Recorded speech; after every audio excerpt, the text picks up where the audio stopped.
What's going on, guys? Syrian here, and today I'm bringing you some classic Titanfall 2 gameplay from the dying days of TF2 in Australia. In accordance with those times, this was an incredibly, amazingly sweaty lobby with some very good players on the enemy team, and if I do say so myself, I did pretty amazingly to manage to carry against them. Anyway, that's enough bragging from me about that. We're here to talk a little bit about Black Ops 4. Unless you've been living under a rock, you've seen the trailers and the gameplay, and you've heard the news, you've probably clicked on the clickbait, and probably been told a bunch of shit that's not true at all, or only vaguely true, and based on nothing but supposition, because that's what everyone really has to go on right now. So, Black Ops 4. We know it's going to be boots on the ground, but sliding will still be a thing. We know it's going to be 5v5 instead of 6v6. It's going to have 150 health that you manually regen rather than 100 that regens automatically, and it's going to have specialists. First things first, I want to make it clear that I'm not going to comment on or speculate on COD BR, except to say that A, it's a good thing there's no campaign, because COD campaigns are universally bland, unchallenging, and I have zero interest in playing them ever.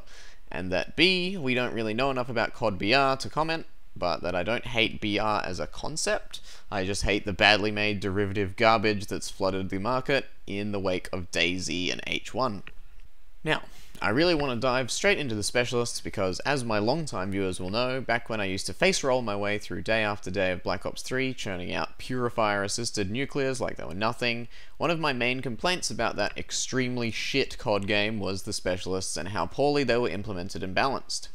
Why did I hate them so much when specialists like the Purifier made it so easy for me to get insane feeds and insane gameplays? Well, because on top of being very poorly balanced, and the Purifier making every other specialist not worth using, the way they were given out for free rather than earned never sat well with me. The reason COD's kill streaks have always worked is because they need to be earned, and while yes it's true that a good player tearing shit up will earn his specialists much faster than a shit player sitting in a corner and going 0 and 10, the fact remains that at multiple points during the course of a regular game, that 0 and 10 player will have access to an ability that gives him free kills in some way, shape or form, and will have done absolutely nothing for them. I don't know about you guys, but dying one off a nuclear to some absolute mouth breather accidentally headbutting their gravity spikes button isn't going to make me super happy.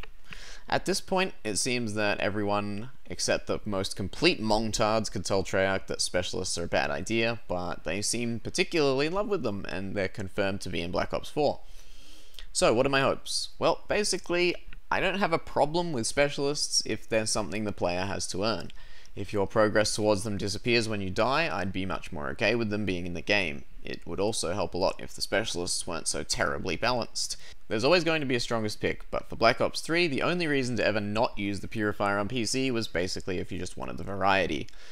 I'm also really iffy on the idea of being locked to one of each specialist per team. I think that's a really poor way to force variety of picks in a game, especially a game like COD, and it just reeks of devs wanting to A, not put much effort into balancing their specialists, and B, wanting to copy other games, not mentioning any names like Rainbow Six Siege or anything.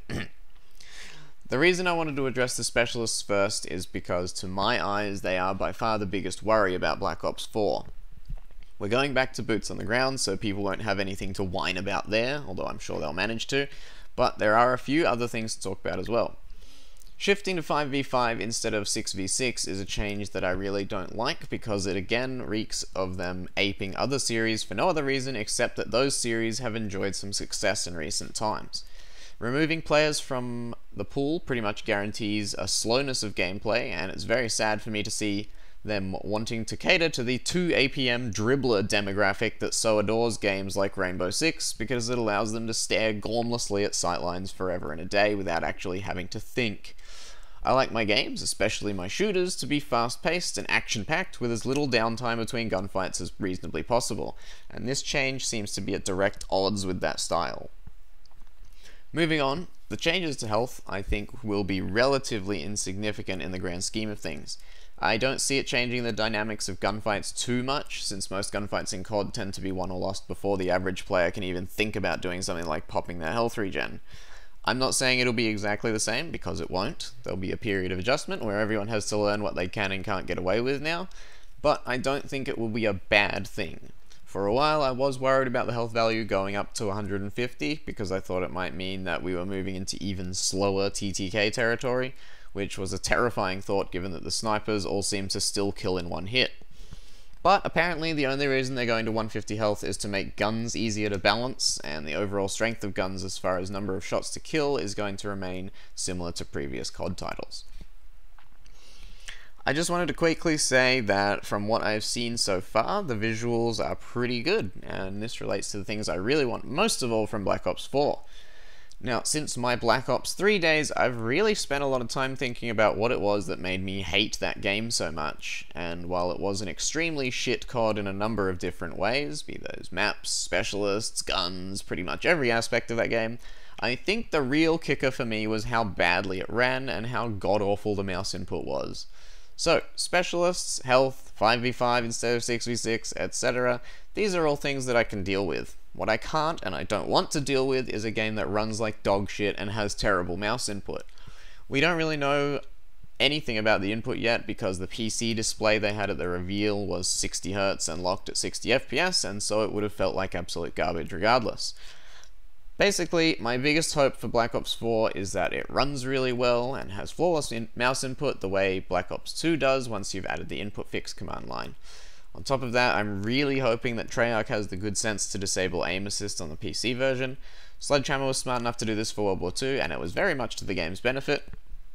If Black Ops 4 does the same and runs well, with good mouse input and good dedicated servers, I think I'll be a pretty happy man regardless of the specialists. Now, I really shouldn't need to, but I want to just delve a bit more into the aim assist issue. I've covered this issue a lot in my Black Ops 3 video as well as on stream, so it's a topic that I'm really exhausted talking about, but I genuinely do think that it's that important.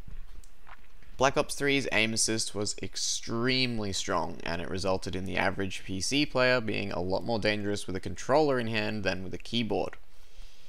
A lot of console players seem to grab the wrong end of the stick and assume that PC players are just worse on average than console players, and while they couldn't be more incorrect about that assumption, I do think it says a great deal that, yes, on console, the average TTK in BO3 was much faster than it was on PC.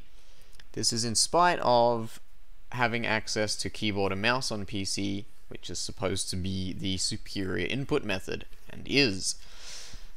It's illustrative because there's a genuine difference in what good players do on each platform. There's a subtle art to getting away with as much as you can. Good players tend to be very good at it, and throwing aim assist into the mix on PC throws that balance out of whack and makes for unfairness and frustration all round. If people want to play with controllers on PC, then I genuinely have no problem with that, but in a PvP setting, you should not be given an advantage because you choose to use an inferior input method. The equivalent would be me going to play COD on PS4 and using, say, a Guitar Hero controller and expecting to receive a free aimbot because the input method I'm using makes it unfair without. And yes, that is the excuse that most people who like to play with a controller on PC tend to use. They say things along the lines of, it brings controller users up to the level of keyboard and mouse users, so it makes for fair gunfights. Well, that shouldn't be the case. If you use a shitty input method, you should be at a disadvantage. You shouldn't have a machine compensate for you. I could go on for ages about this, and I might end up dedicating an entire video to it anyway.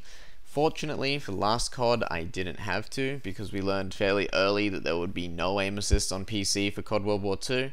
If Treyarch does the same thing for Black Ops 4, that will be a huge step in the right direction, because Treyarch seems to be the developer that the others tend to follow along behind. As such, they need to set a good example to the others so that they know that they should do that too. That's about it for me for today, guys. I hope you've enjoyed the video. I hope you're looking forward to Black Ops 4. As always, I am, in my own cautiously optimistic way, here's hoping for some good times come October. See you around.